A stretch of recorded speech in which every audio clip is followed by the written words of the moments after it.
Development కోసం mobilisation అడ్వాన్స్ని మళ్ళీ తీసుకొచ్చినారు.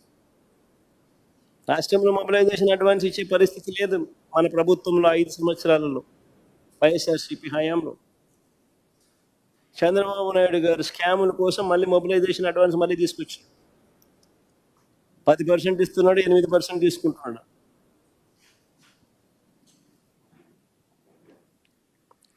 ఐకానిక్ టవర్ల పేరిట 5 బిల్డింగులు, ఐకానిక్ టవర్ల పేరిట 5 బిల్డింగులు 2271 కోట్ల రూపాయలు.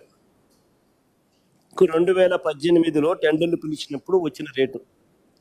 2018లో 5 ఐకానిక్ టవర్ల పేరిట 2018లో ఈయన టెండర్లు పిలిచినప్పుడు వచ్చిన రేటు 2271 కోట్ల రూపాయలు 2018లో.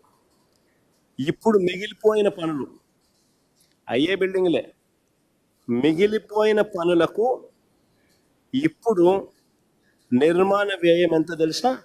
4668 కోట్లు. అంటే